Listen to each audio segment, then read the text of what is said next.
Everything on this planet that is alive is running on light from one star, and almost nobody looks at it. That is sensible. It is the one object in the sky you are told not to look at, and the advice is good. So the sun ends up being the thing we know least well by sight, and best by measurement. Tonight, we are going to spend the whole time on it. 14 things, all of them measured rather than guessed, starting with what it is doing right now and ending with what happens to it in the end. Some of it is settled to many decimal places. One of the things on this list is genuinely not understood, and when we get there, I will say so plainly, rather than dressing it up. There is no rush in any of this. You do not have to follow every number. If you are here to fall asleep, that is a perfectly good way to listen. The sun is not on fire. Fire needs fuel, and it needs oxygen. There is no oxygen out there to speak of, and if the sun were burning in the ordinary sense, it would have gone out a long time ago. A ball of coal, that size, burning lasts a few thousand years. The sun has been shining for 4.5 billion. What it does instead happens only in the very middle. The core is squeezed by the weight of everything above it, to a density around 150 times that of water, and heated to about 15 million degrees. Under those conditions, hydrogen nuclei fuse into helium, and a small part of the mass becomes energy. Here is the part that surprises people. The core is not violent per unit of space. Averaged over its volume, it produces something like 270 watts per cubic meter. A compost heap gives off heat at a comparable rate. The sun is enormous, not intense. It works because there is an unimaginable amount of it, all doing something quite gentle at once, under a weight nothing on Earth can imitate. We know the numbers because the physics of fusion is testable in laboratories, and because the sun's own vibrations tell us the density and temperature inside. Both of those are on this list further down. The sun is white. If you go above the atmosphere and look at the sun, it is white. Not pale yellow, not gold. White. The surface we see, the photosphere, sits at about 5,700 degrees, and at that temperature it gives off light right across the visible range, with no color strongly favored. Mixed together, that is white by definition.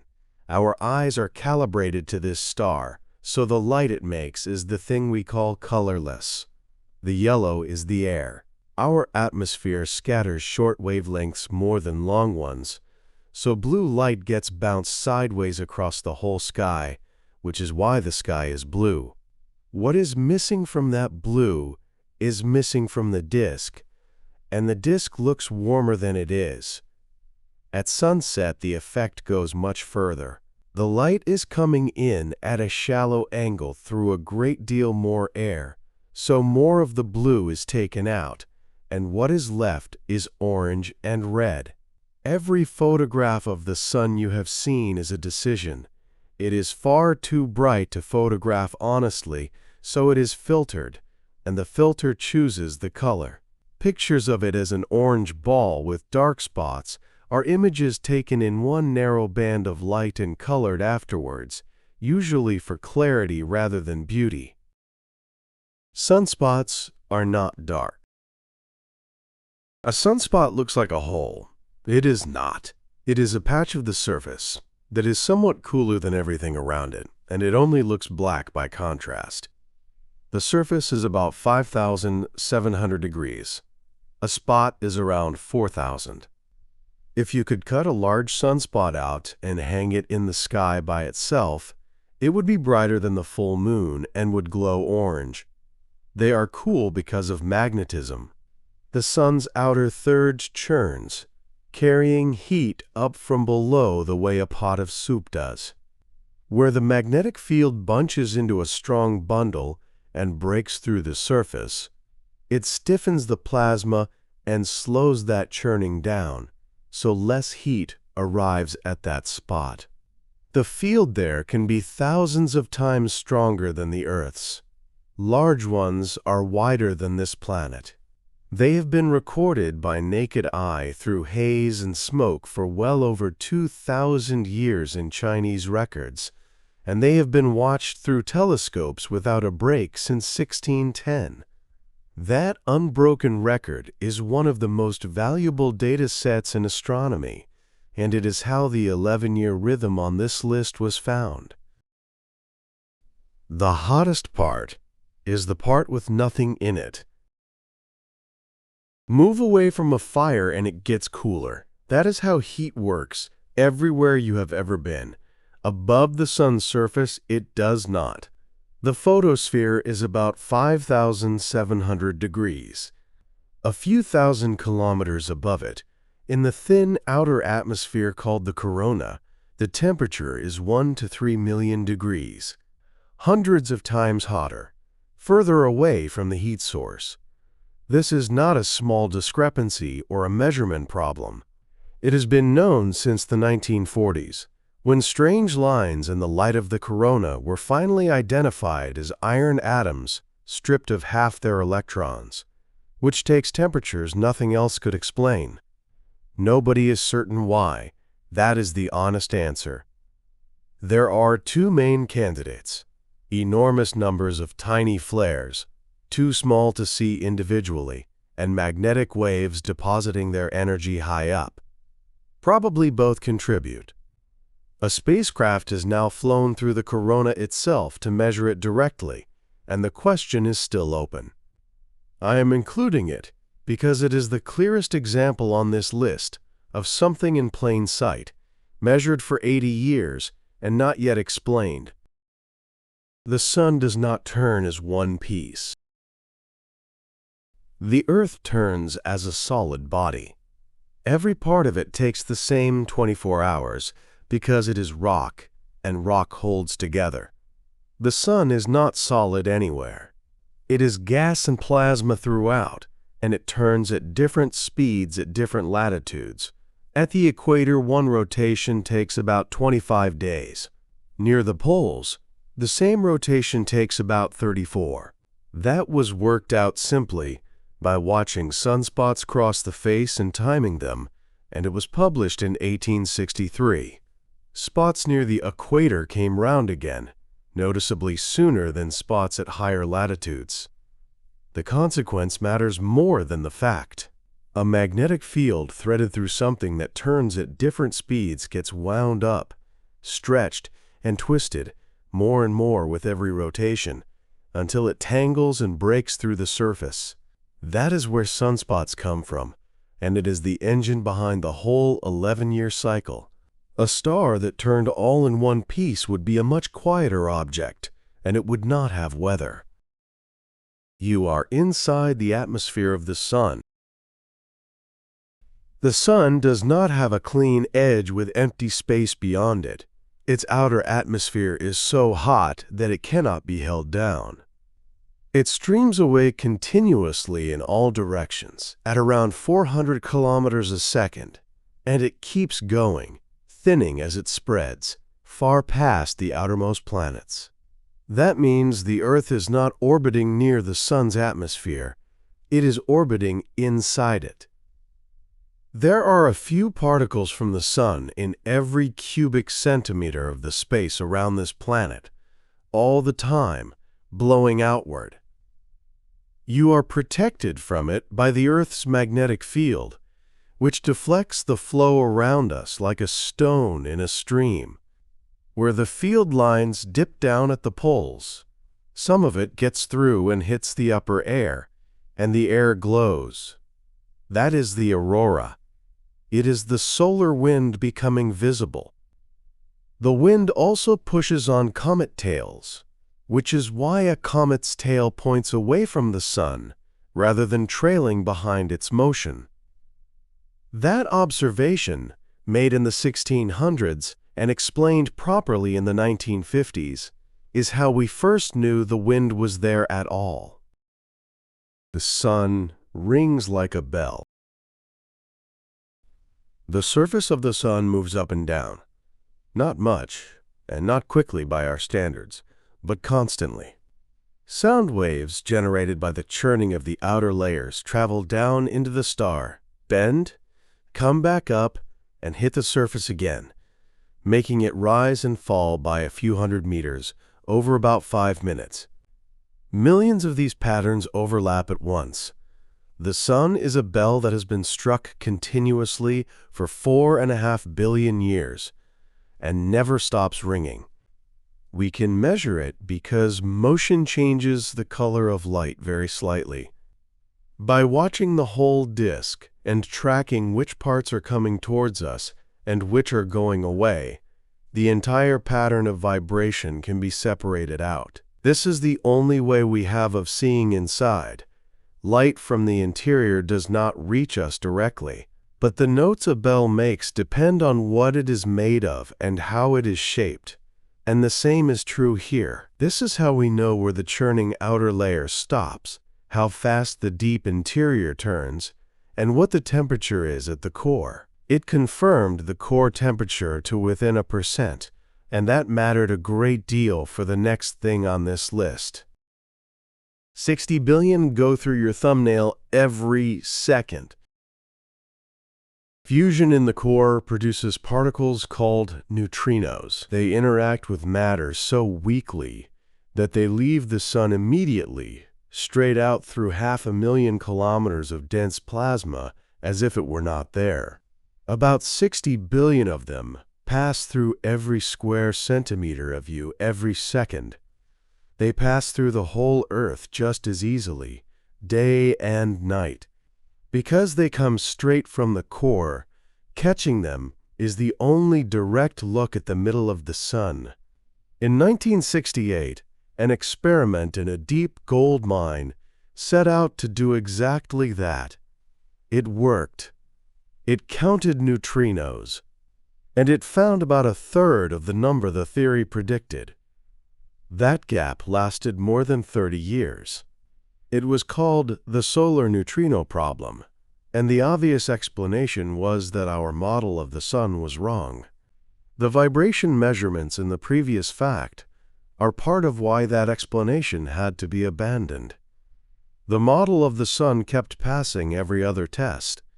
The answer, confirmed around 2002, was that neutrinos change type on the way here, and the early experiments could only see one of the 3 types. The sun was fine. Our understanding of the particle was incomplete. It loses 5 million tons every second. Sunlight is made of mass. To shine, the sun converts about 4 million tons of matter into energy every second, and that energy leaves and never comes back. Another 1.5 million tons or so blows away as the solar wind. Call it 5.5 million tons a second, gone. Written down like that, it sounds like something you would want to keep an eye on. It is not. Over the entire 4.5 billion years the sun has been shining, everything it has lost in this way adds up to a small fraction of 1% of its mass. That is the useful thing about stars. They are so large that processes which would be catastrophic anywhere else are, on their scale, a slow trickle. We know the number without weighing anything. Measure how much sunlight falls on 1 square meter at the Earth's distance. Multiply by the area of a sphere that size, and you have the total output. Divide by the speed of light squared, and you have the mass being spent. The whole calculation rests on one equation and one careful measurement of brightness. Everything else is a rounding error. Take the sun, all 8 planets, every moon, every asteroid and comet, all the dust, and weigh the lot. The sun is 99.86% of it. Everything else together, all of it, is about 1/7 of 1%, and Jupiter alone is most of that remainder.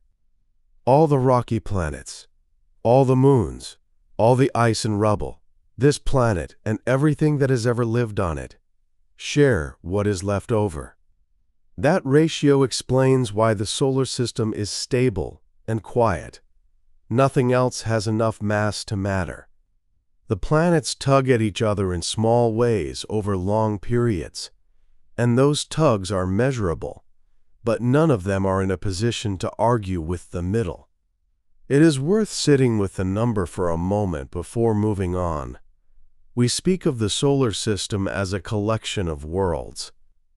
By weight, it is one object, with a little debris still in orbit around it.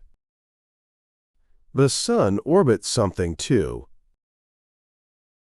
Gravity pulls both ways. The Sun holds Jupiter, and Jupiter pulls back on the Sun by exactly the same force.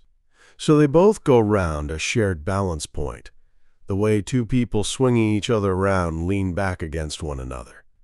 That point is called the barycenter of the solar system, and it is not at the center of the Sun.